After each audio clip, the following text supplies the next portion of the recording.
कैसे आप सब लोग, उम्मीद है कि आप सब लोग ठीक ठाक खैरियत से होंगे। आज की वीडियो में करने वाले हैं इंटरनेशनल कोर्ट ऑफ जस्टिस के बारे में। दोस्तों, international court of justice United Nations की प्रिंसिपल जुडिशियल ऑर्गन है जो कंट्रीज के माबेन लीगल डिस्प्यूट्स को देखता है, लीगल प्रॉब्लम्स को देखता है, लीगल डिसीजंस को देखता है। अगर हम इंटरनेशनल कोर्ट ऑफ जस्टिस को देखें तो ये किस चीज के लिए रिस्पॉन्सिबल होता है?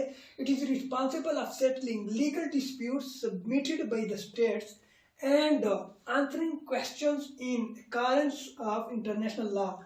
और लीगल डिस्प्यूट्स को जो states, legal states, sovereign states उनको सबमिट करते हैं। स्टेट्स के बीच में कोई क्लैशेस आ जाती है, कोई प्रॉब्लम्स क्रिएट होती है, कोई डिस्प्यूट्स आ जाते हैं, तो वो इन प्रॉब्लम्स और डिस्प्यूट्स को इंटरनेशनल कोर्ट ऑफ जस्टिस में सबमिट करते हैं और यहाँ पर उनके खिलाफ या उनके फेवर में फैसले किए जाते हैं।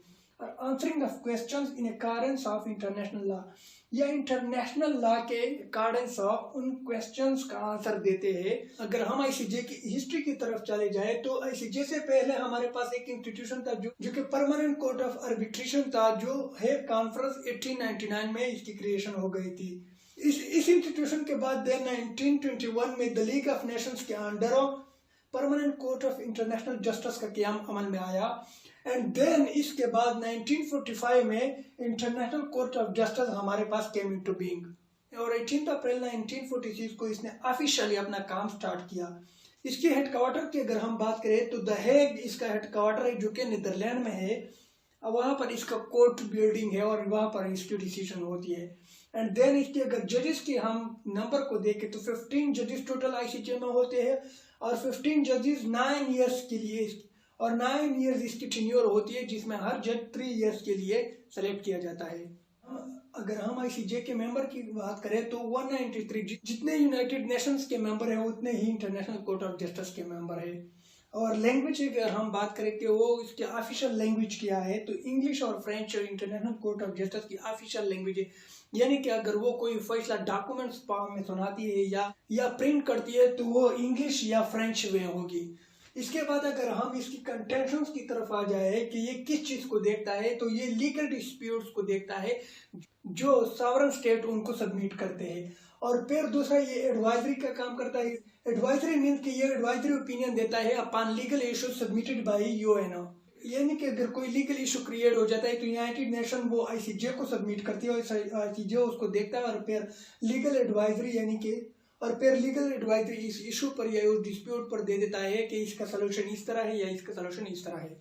एंड देन इसकी पार्टीज की अगर हम बात करें कि इसमें पार्टीज किस तरह के होते हैं, तो इंटरनेशनल कोर्ट ऑफ जस्टिस में सिर्फ स्टेट्स ही पार्टी होती है, यानी कि सिर्फ स्टेट्स ही वहाँ पर अपने फैसले को सबमिट कर सकते हैं।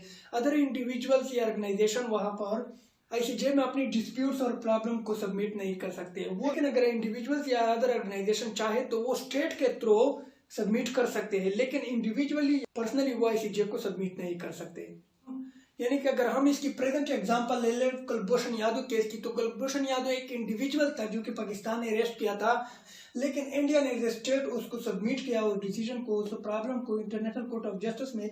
और इंटरनेशनल कोर्ट ऑफ जस्टिस में अब ये पाकिस्तान और इंडिया के बीच, जो कि दो स्टेट है, सॉवरेन स्टेट है, इनके बीच ये चल रहा है।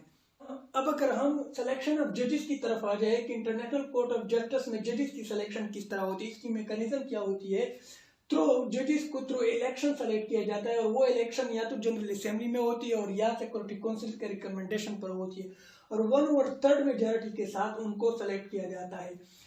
टोटल 15 जजेस को सेलेक्ट किया जाता है और हर 3 साल बाद 5 जजेस को सेलेक्ट किया जाता है, यानी कि 5 + 5 + 5 टोटल 15 जजेस को सेलेक्ट किया जाता है हर 3 साल बाद, जो कि 9 इयर्स का टेन्योर बन जाता है।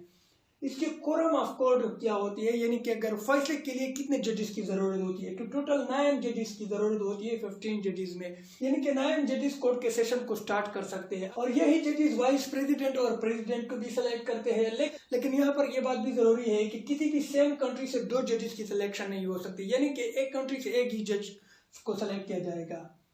इसके बाद अगर हम इंटरनेशनल कोर्ट ऑफ जस्टिस के मेथड ऑफ डिसीजन पर आ जाए तो मेजॉरिटी ऑफ वोट्स ऑफ जजेस के थ्रू इसकी डिसीजन होती है। यानी कि अगर 9 में से 4 जजेस किसी दूसरे पार्टी के फेवर में डिसीजन दे देते हैं तो वो डिसीजन उसके फेवर में चली जाती है। अगर टाई हो जाती है डिसीजन मीन्स के इक्विवेलेंट फेवर दिया जाता है जजेस की तरफ से, तो उस सूरत में जजेस का जो प्रेसिडेंट होता है वो जिस पार्टी की तरफ अपने को वोट को कास्ट करता है तो डिसीजन उसकी फेवर में हो जाती है। इसके बाद अगर कोई इसको रिफ्यूज करता है उस डिसीजन को तो इस पर सैंक्शन लग जाती है यूनाइटेड नेशन की तरफ से या इंटरनेशनल कोर्ट ऑफ जस्टिस की तरफ से।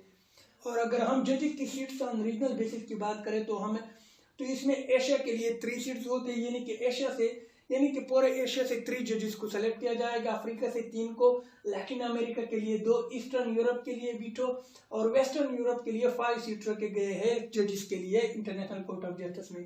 अगर हम उन जजेस की सैलरी या अलाउंसेस की बात करें तो यूनाइटेड नेशन की जनरल असेंबली उनको डिटरमाइन करती है, इनके सैलरीज को, इनके अलाउंसेस को, एनुअल सैलरी इनको दिया जाता है। और ये जजेस डिप्लोमेटिक प्रिविलेजेस एंजॉय करते हैं। जिस तरह एक डिप्लोमेट को जितने प्रिविलेजेस मिलते हैं, जितने मराहत उनको मिलते हैं, इसी तरह उन जजेस को भी मिले होते हैं। सो आई होप गाइस आपको इंटरनेशनल कोर्ट ऑफ जस्टिस अच्छी तरह समझ में आ गया होगा।